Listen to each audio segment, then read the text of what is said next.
할렐루야. 할렐루야. 우리나라에 살면서 참 감사한 것이 있었습니다. 봄, 여름, 가을, 겨울을 느끼며 살 수 있다는 것이 가장 축복이다, 이런 생각을 가졌습니다. 동남아시아에 가게 되면 1년 내내 더워요. 근데 우리나라는 그래도 봄, 여름, 가을, 겨울이 있어서 저 동남아시아 사람들은 눈 구경을 못해서 우리나라에 눈 구경을 이렇게 관광 올 정도로 참 좋은 나라에 우리가 살고 있습니다. 근데 봄, 여름, 가을, 겨울을 보게 되면 그 계절마다 특징이 있습니다. 봄이 되면 약동하는 계절이죠. 땅속에 있던 새싹들이 파릇파릇 올라오면서 아주 약동하는 계절이 이 봄의 계절의 하나의 특징이라고 볼 수가 있습니다. 여름은 뜨거운 태양이 내리쬐면서 땀방울이 송글송글 이렇게 나오게 되고, 또 새싹들이 이제 그 햇볕에 의해 가지고 무성하게 자라는 이런 계절이 이제 여름의 하나의 그 계절의 특징이라고 볼 수가 있습니다.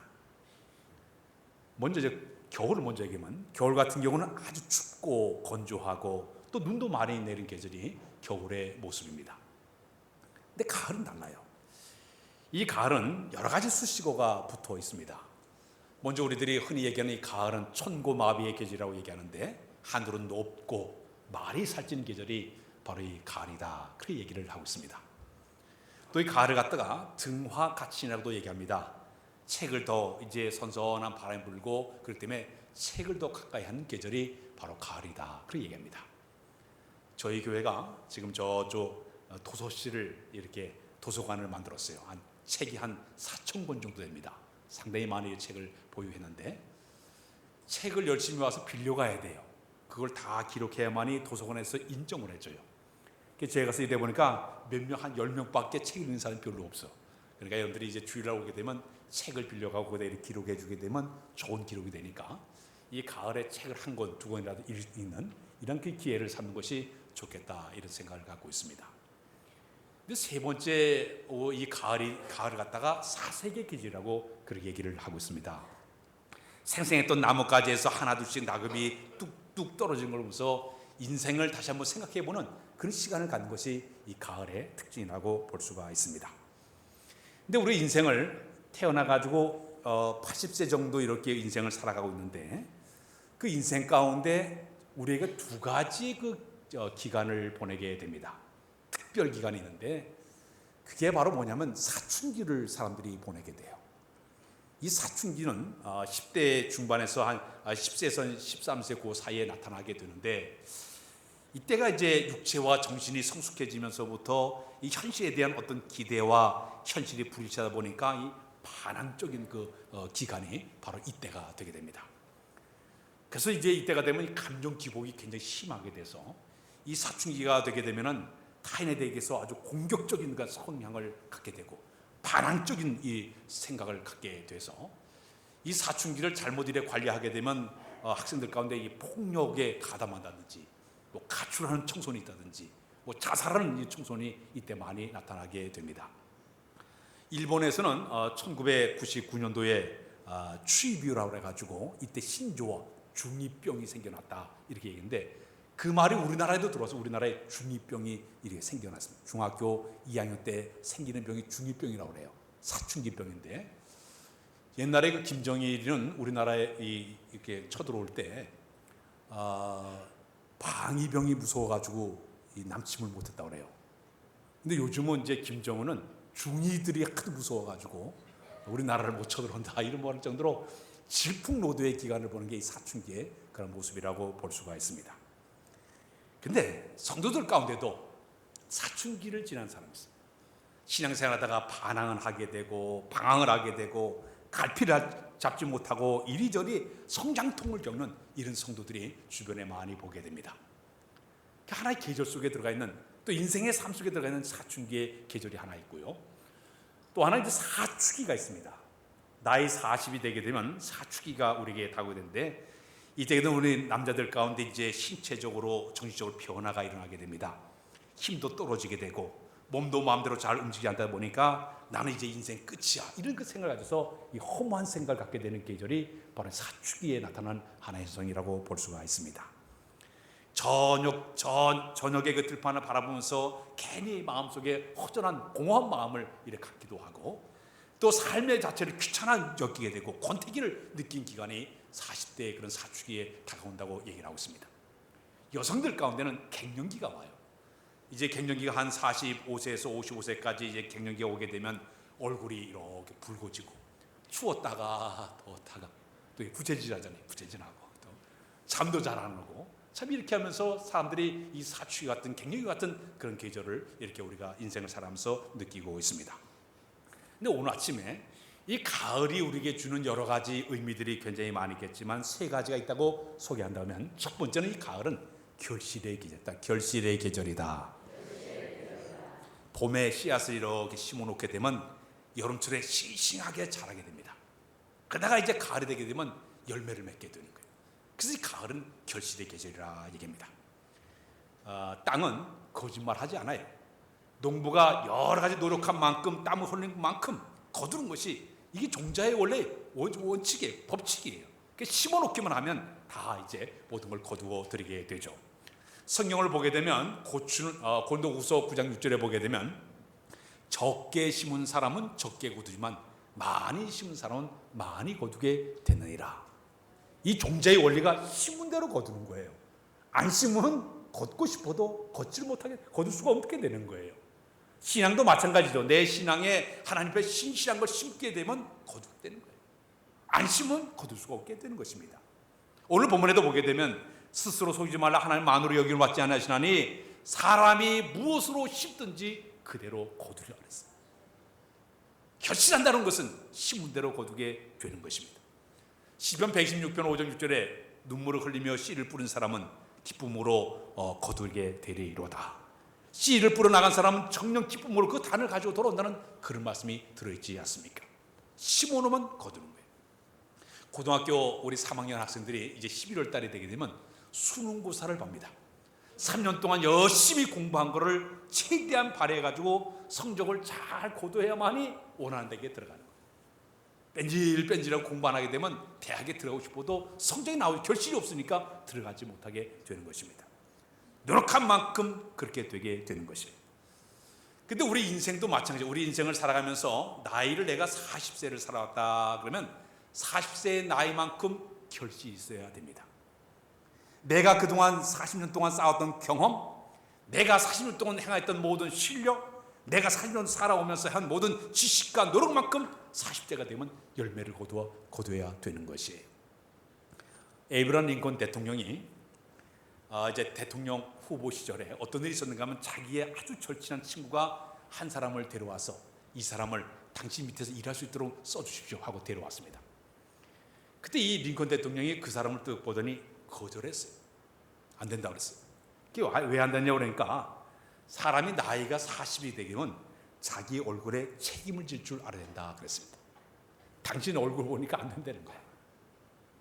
사랑하는 여러분, 우리가 나이가 40이 되게 되면 자기가 인생을 살아가는 모든 것이 얼굴에 다 써 있어요. 어떻게 살겠는지. 우리 사람의 얼굴에는 300몇 가지 얼굴 근육이 따릅니다. 빵긋빵긋 웃으면 근육들이 발달돼가지고 탱탱해져요. 그러나 인생을 쓰게 되면 이 근육들이 이렇게 쪼그러들어가지고 얼굴에 그 모습이 그대로 다 나타나게 된대. 한번 저 사람 얼굴 보세요. 그 얼굴이지. 그 얼굴이 그 얼굴이에요. 인생 사람 얼굴이 거기 다 써 있어요. 항상 빵긋빵긋 웃게 되면 그 웃음만큼 더 아름답게 보이는 것이 그런 모습이 되게 된다는 이야기죠. 신앙적인 측면에서 저는 그런 생각이 들어요. 신앙을 내가 이제까지 이마침 살아왔다 그러면 신앙에 살아온 만큼 그 사람에게 신앙적인 결실이 있어야 돼요. 내가 영적인 결실이 있어야 돼요. 예수 믿은 만큼 모든 사람들이 나를 바라볼 때 내가 신앙생활한 만큼 얼굴에 책임을 가지고 신앙의 삶의 모습 다른 사람이 볼 때도 아름다운 모습. 그래서 그걸 그렇게 표현하죠. 영혼의 아름다운 모습을 갖추는 우리의 모습이 될 줄로 믿습니다. 그저 내가 10년, 20년, 30년 믿어왔으면 그 영혼의 아름다운 모습 다른 사람이 볼 때도 그 모습을 통해서 저 사람처럼 예수 믿었으면 좋겠다. 이런 모습을 갖추는 것이 우리에게 필요하다고 볼 수가 있습니다. 우리 한국 사람들 가운데요, 1955년에서 1963년에 태어난 사람을 갖다가 베이비 부모 시대라고 그렇게 얘기를 합니다. 이 베이비 부모라는 이 말의 의미는 뭐냐면 6.25 사변이 바로 끝난 다음에 그때 아이들을 굉장히 많이 낳습니다. 그게 우리나라에 그때 태어난 사람이 한 720만 명 된다 그래요. 이 사람들이 우리 한국의 한 14%를 차지할 정도로 굉장한 많은 그 시대에 태어난 사람이 베이비 부모 시대의 그런 사람들입니다. 근데 이 사람들 가운데 소수 사람들은 잘 나가는 사람들이 있지만 대부분 상당수가 이 시대 사람들이 굉장히 어려움을 겪고 있다고 얘기를 하고 있습니다. 그 어려움의 이유가 뭔가 봤더니 첫 번째는 이 사회 속도가 너무너무 빠르다 보니까 적응하기가 참 어렵고 힘든 그런 시대를 사는 사람들이 그 사람들의 모습입니다. 컴퓨터를 배운 사람도 있지만 대부분 못 배우다 보니까 이 사회 속도에 따라가지 못하는 그런 안타까운 시대에 사는 사람들이 그 사람들이고, 한창 일할 나이에 개인의 능력을 떨어가지고 나이가 많다는 이유 때문에 퇴직을 강요당하는 시대가 그 시대 사람들의 모습이에요. 거기다가는 게다가 이 시기가 되게 되면 자녀 교육을 시키는데 결혼한 등의 돈이 가장 많이 필요하다 보니까 퇴직을 앞에 놓고 걱정이 태산처럼 느끼는 시대가 바로 이 베이비 부모 시대 사람들의 모습이라고 얘기해요. 거기다가 자녀들의 교육비를 대다 보니까 정작 자기 자신은 노후에 대해서 전혀 준비가 안 돼 있는 것이, 거기다가 노부모를 갖다가 또 봉양을 해야 되겠죠. 대학 졸업한 아이는 그냥 취직이 안 돼가지고 부양하다 보니까 우울하게 보는 시기에 있는 사람들이 바로 이 베이비 부모 시대 사람들의 모습이라고 이야기를 하고 있습니다.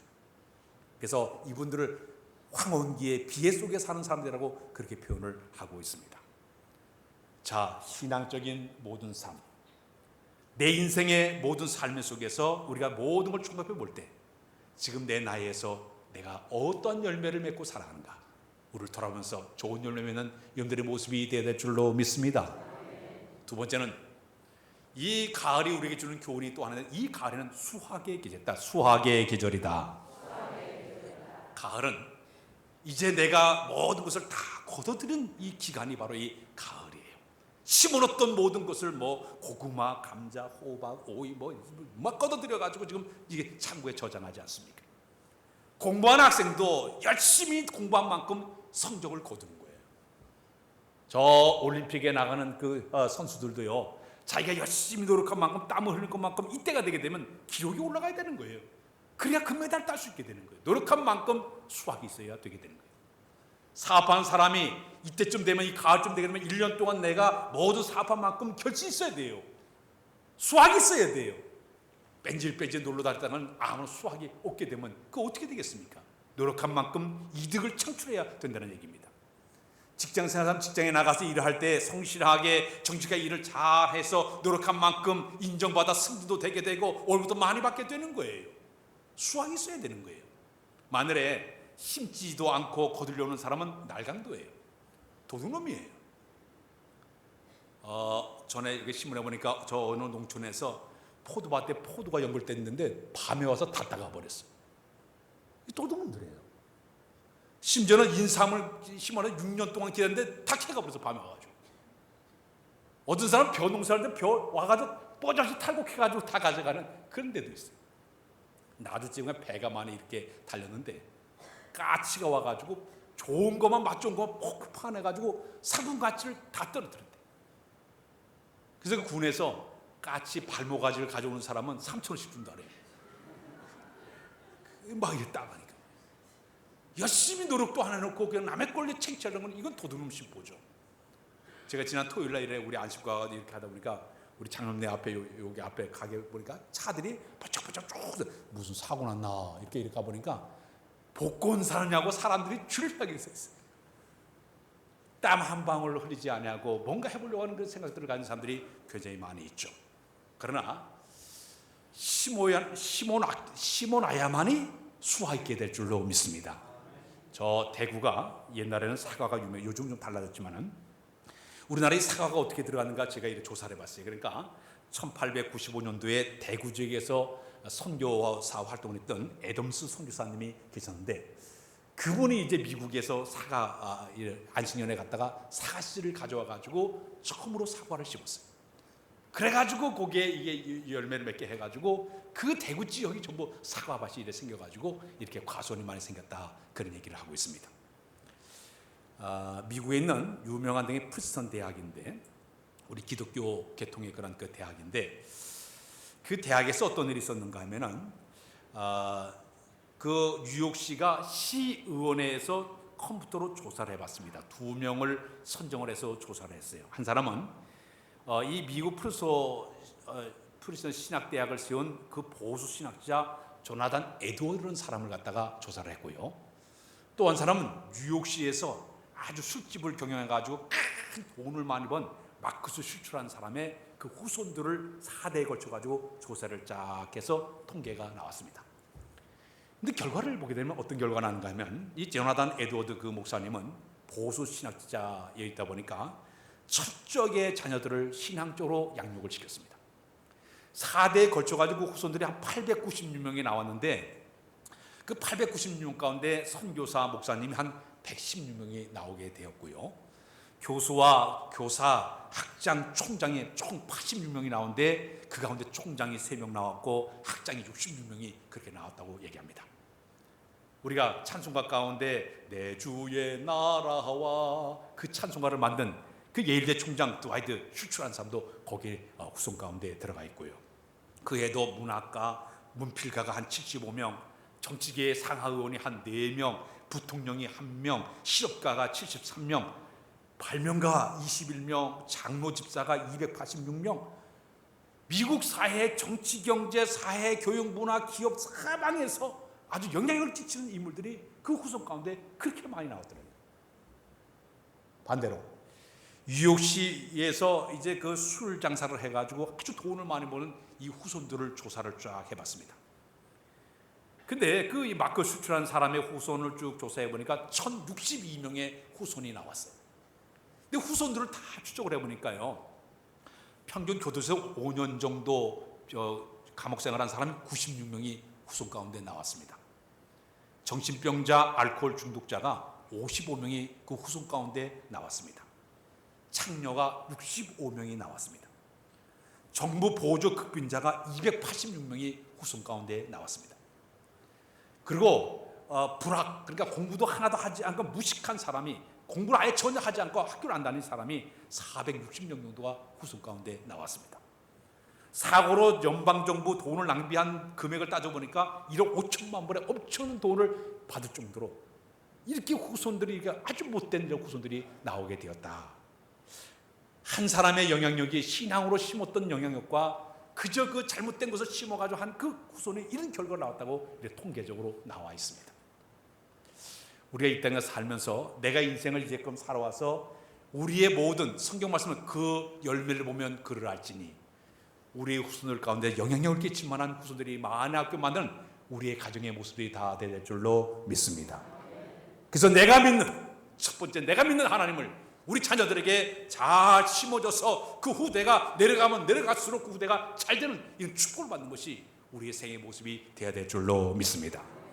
마지막 세 번째는 이 가을이 우리에게 주는 또 하나의 계절의 특징은 심판의 계절이다. 심판의 계절이다. 가을은 노력한 만큼 심판받게 되어 있습니다. 이런 말했습니다. 농작물은 농부의 발걸음 소리를 들으면서 자라난다 그랬습니다. 농부가 부지런히 가서 밭소리를 내면서 가서 농작물을 관리하고 관심을 끌고 딱 가가지고 애정을 심으면서 벌레도 잡아주고 김도 매주고 소독도 해주고 열심히 키우면은 잘 자라는데 안 가면은 안 자라나게 되는 거예요. 제가 전에 얘기했잖아요. 제가 저 매실밭인데 하도 안 가가지고 다 망해버리고 말았어요. 1년에 한 번 갈까 말까 하니까 다 망해버리고 달리지도 않아요. 이 농부 잘못 만나가지고 그렇게 된다니까요. 얼마나 그 결과가 이렇게 아무것도 얻지 못해요. 노력을 안 했기 때문에 얻지 못하게 되는 것이에요. 성경의 마태복음 25장에 보면 달란트 비유가 나오지 않습니까? 그 달란트 비유에 보게 되면 어느 주인이 자기 종들을 모아놓고 내가 이제 급하게 멀리 타고 가게 됐으니까 나 없는 새에 너희들이 좀 일을 잘했으면 좋겠다. 그래서 자기가 평상시에 잃어보니까 일을 아주 잘하는 사람이 있어가지고 그 사람에게는 5달란트를 맡겼습니다. 그 사람보다 조금 못한 사람에게는 2달란트를 맡겼습니다. 근데 평상시에 뺀질뺀질하고 일을 잘하는 한 사람, 잘 아는 사람에게는 1달란트를 맡기고 먼 타국을 떠났습니다. 그러다가 이 주인이 어떤 일을 하다가 갑자기 이제 일이 끝나가지고 이제 예고도 없이 갑자기 이제 그가 돌아오게 됐습니다. 돌아와서 종들을 다 모아놨습니다. 자, 너희들이 내가 없는 동안에 어떻게 일했는지 한번 결산해보자 물어봤습니다. 이 5달란트와 2달란트 받은 사람은 우리는 주인이 없는 동안 열심히 부지런히 일해서 배를 남겼습니다 하고 내놨습니다. 그때 여기 있는 이 주인이 살라해도다 충성된 종아, 내가 적은 일에 충성했으니 내가 내게 더 큰 일을 맡기리라 칭찬해 줬습니다. 근데 이 1달란트 받은 녀석이 문제예요. 주인이 가자마자 이 1달란트 가지고 일하다가 혹시 잃어버리면 어떨까 땅속에다 묻어두고 뺀질뺀질 빈둥빈둥 놀고 있었어요. 주인이 갑자기 오게 되니까 주인한테 그 얘기합니다. 내가 이 1달란트 가지고 일하다가 잃어버릴 것 같아 내가 땅속에다 묻어뒀다고 가져왔습니다. 그때 주인이 뭐래요? 이 악하고 게으른 종아,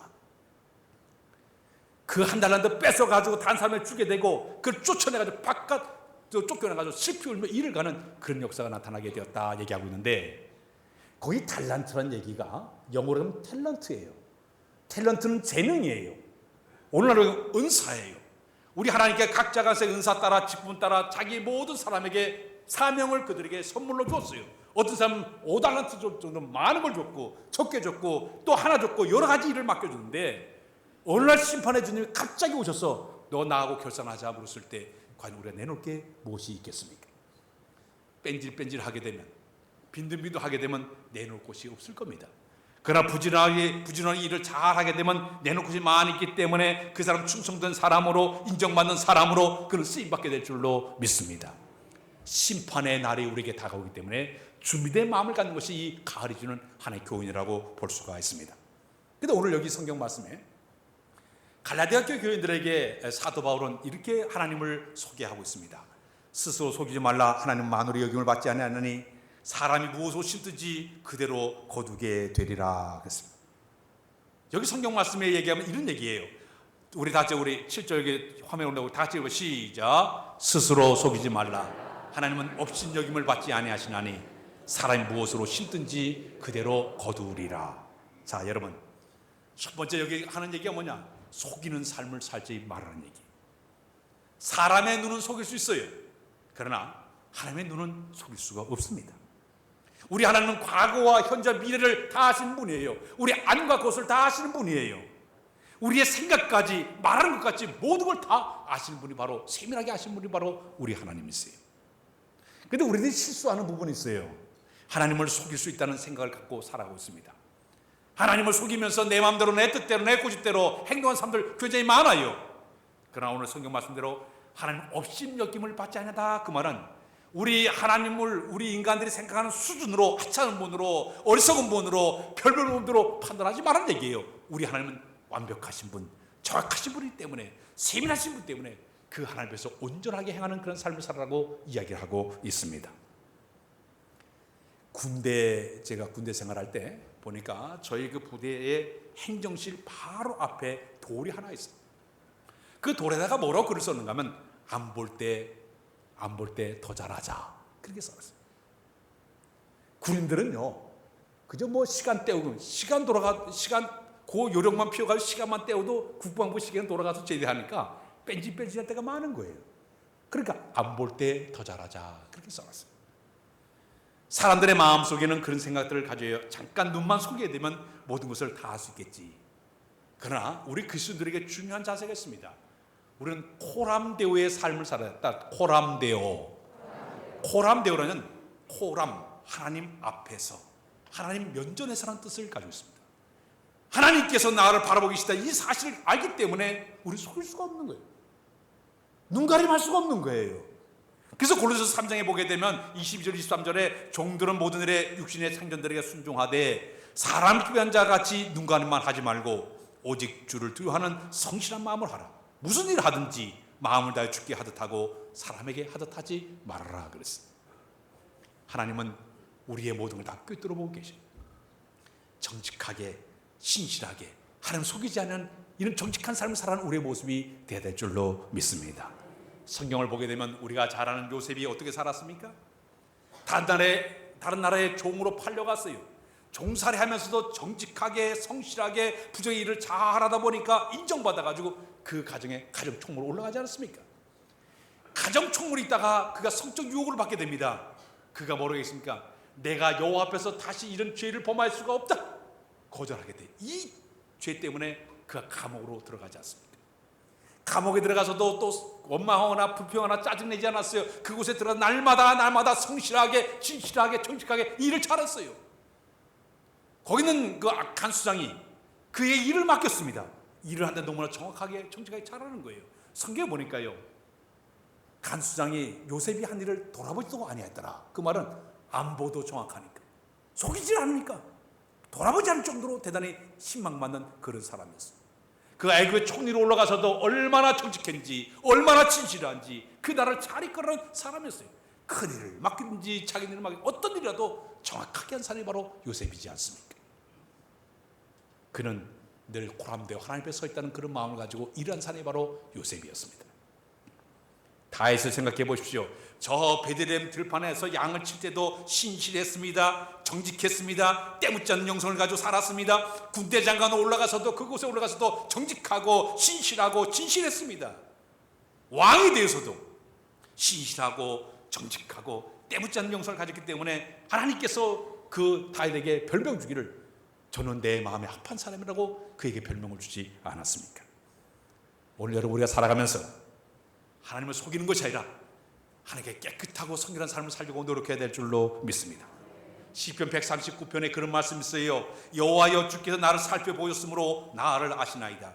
주께서 나의 앉고 일어섰음을 멀리서도 다 알고 계시며 나의 생각을 밝히 하시오니 나의 모든 길과 나의 눕는 곳을 살펴보셨고 나의 모든 행위를 익히 하시오니 여호와여, 내 혀의 말을 알지 못한 것이 하나도 없으시니이다. 10절에 보니까 내가 줄 떠나 어디로 가며 주 앞에서 어디로 피하리까. 이게 다윗의 고백이에요. 그 하나님 나라 바라보기 때문에 손을 썼다는 얘기예요. 그러니까 진실했어요. 성실했어요. 우리 사람이요, 하루 동안 우리가 이렇게 길거리를 활보하고 어디 이렇게 직장 갔다 쭉 갔다 오면 평균적으로 사람들이 CCTV가 한 200번 정도 찍힌대. 저도 우리 교회에 들어오게 되면 방마다 뭐 CCTV에서 척척척, 지금 이 시간에 나를 다 찍고 있잖아요. 자동차 끌고 올라가도 다 찍혀버려요. 하루에 CCTV에 우리가 다 찍히지 않습니까? 마찬가지로 하나님 우리를 다 속속히 보시면서 과거와 현재 미래를 다 보신 불꽃 같은 눈으로 바로 하나님 앞에서 내가 신실한 정직한 삶을 살아가는 우리의 모습이 되어야 될 줄로 믿습니다. 그 다음에는 신문대로 거두게 돼 있어요. 진리예요. 따라서 신문대로 거둔다.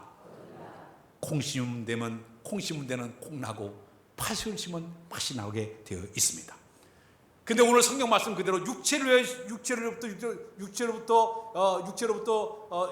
심는 사람은 육체로부터 썩은 것을 거두게 되지만 성령을 위해 심는 사람은 성령으로부터 영생을 거두게 되느니라. 사랑하는 여러분, 우리 영적인 아름다운 것을 심으려고 노력을 해야 될 줄로 믿습니다. 좋은 열매를 거두기 위해서는 세 가지 조건이 있어야 됩니다. 첫 번째는 좋은 밭이 있어야 됩니다. 두 번째는 좋은 씨앗이 있어야 됩니다. 세 번째는 좋은 환경이 되어야 됩니다. 그래야만이 결실을 맺게 되어 있어요. 영적인 삶도 마찬가지예요. 우리가 생활하면서 하나님 앞에 내가 섰을 때마다 하나님의 거룩한 말씀이 내 심령 속에 들어올 때마다 내 심령 상태가 잘 되어 있어야만이 그 씨앗이 들어와서 30배, 60배, 100배의 씨앗을 맺게 될 줄로 믿습니다. 그러나 도짝 같은 마음, 가시덤불 같은 마음, 길 같은 마음은요, 아무리 좋은 씨앗을 심어놔도 자랄 수가 없게 되는 것이 옥토의 밭이 돼야만이 좋은 열매를 거두게 될 줄로 믿습니다. 우리 일생 동안 살아가면서 지금 이 시간도 씨앗을 심고 있어요. 우리가 지금 말하는 것도 씨앗을 심는 거예요. 내가 생각하는 것도 내가 씨앗을 심는 거예요. 행동하는 것도 씨앗을 심는 거예요.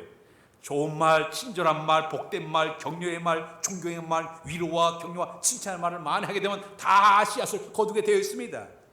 생각하는 것도 내가 긍정적이고 창조적이고 적극적이고 선한 생각을 품게 되면 다 거두게 되는 것이에요. 행동도 마찬가지예요. 내가 정직하게 행동을 하고 친절하게 행동을 하고 겸손하게 행동을 하고 나누고 섬기고 다 하게 되면 또 돌아오게 되는 거예요. 이 땅에 살아가는 우리는 좋은 걸 많이 심어놓고 거두는 우리의 생애가 되어야 될 줄로 믿습니다. 마지막에는 심어놓은 사람은 때가 되면 거둔다는 사실을 우리의 마음속에 품어야 돼요. 때가 되면 반드시 거둔다. 심어놓으면 시간이 흘러가면 거두게 되어 있습니다.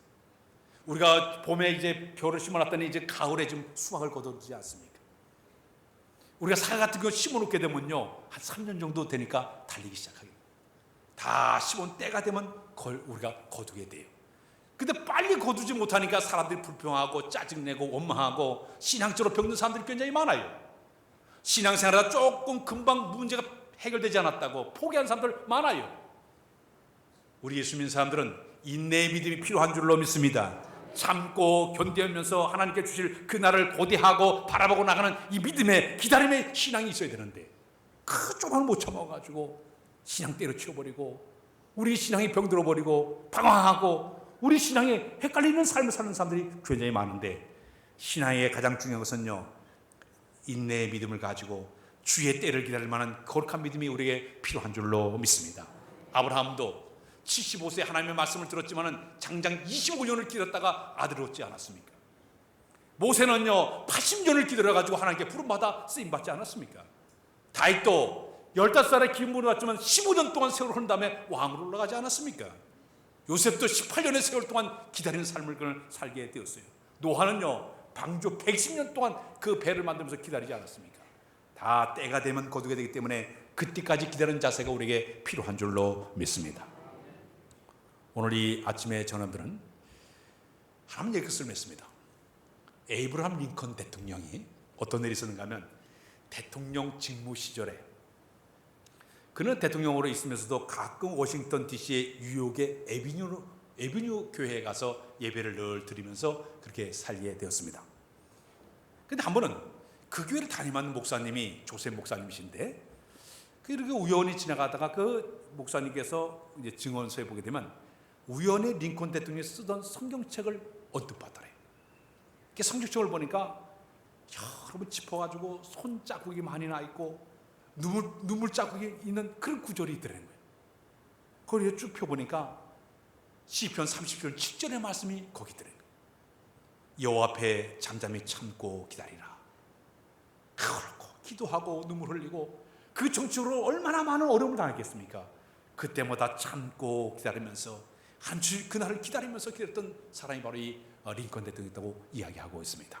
이 가을 많은 걸 생각하게 있습니다. 이 결실의 계절, 수확의 계절, 또 심판의 계절을 우리가 생각하면서 좋은 것을 많이 심고 거두는 이 복된 이 가을이 되시길 주님의 이름으로 부탁드립니다. 기도합니다. 하나님, 가을을 맞이했습니다. 이제 황금 들녘을 바라보면서 내가 무엇을 할 것인가 다시 한번 우리가 생각하도록 인도하여 주어서 결실의 하나님을 바라보게 하시고 또 수확의 주님을 의지하도록 도와주시고 또 우리의 참된 것을 심도록 도와주셔서 많이 거둘 만한 이런 삶을 살아가도록 은혜를 도하여 주옵소서. 인내의 믿음이 필요하니 참고 견디며 인내하며 나가도록 우리의 삶을 인도하여 주옵소서. 모든 걸 주께 의지하오며 예수 그리스도의 이름으로 기도하옵나이다. 아멘. 찬양 드리겠습니다.